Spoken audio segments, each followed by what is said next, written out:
দক্ষিণ আফ্রিকার বিরুদ্ধে নিয়মরক্ষা ম্যাচেও রেকর্ডের বন্যা। অস্ট্রেলিয়ার নজির তৃতীয় ওয়ানডেতে। বন্ধুরা, আপনারা যদি দেখতে চান অস্ট্রেলিয়া কি রেকর্ড করলো, তাহলে ভিডিওটি শেষ অবধি দেখতে হবে। চ্যানেলটিকে সাবস্ক্রাইব করে একটা লাইক দিতে হবে এবং নোটিফিকেশন বেল আইকন দাবাতে হবে। অস্ট্রেলিয়া আর দক্ষিণ আফ্রিকার তৃতীয় ওয়ানডে ম্যাচে তৈরি হলো একের পর এক নজির। প্রথম দুই ম্যাচের সিরিজ হাতছাড়া হয়েছে আগেই, কিন্তু নিয়মরক্ষা ম্যাচে ভয়ঙ্কর রূপে দেখা দিল অস্ট্রেলিয়া। প্রথমে ব্যাট করে ট্র্যাভিস হেড আর মিচেল মার্শ ঝড় তুলেন। হেড মাত্র 103 বলে 142 রান করেন, মার্শ করলেন 100।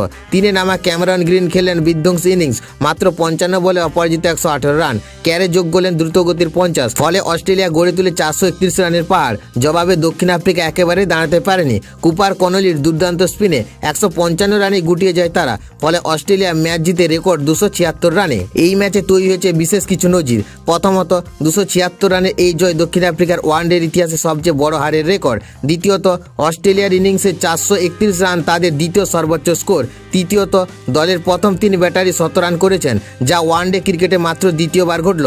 চতুর্থত, হেড আর মার্শের 255 রানের উদ্বোধনী জুটি অস্ট্রেলিয়ার পঞ্চম সর্বোচ্চ। পঞ্চমত, ক্যামেরন গ্রিন মাত্র 47 বলে 100 রান করে অস্ট্রেলিয়ার হয়ে দ্বিতীয় দ্রুততম সেঞ্চুরির রেকর্ড। ষষ্ঠত, 22 বছর বয়সী কুনলি অস্ট্রেলিয়ার ইতিহাসে সবচেয়ে তরুণ পেসার হিসেবে নিজের 5 উইকেট আর শেষ 22 রানে 5 উইকেট নিয়ে তিনি হয়ে গেলেন অস্ট্রেলিয়ার ওয়ানডের ইতিহাসে সেরা বোলিং করা স্পিনার। এমন রেকর্ড ভরপুর ম্যাচ অস্ট্রেলিয়া ভক্তদের মনে থাকবে অনেকদিন।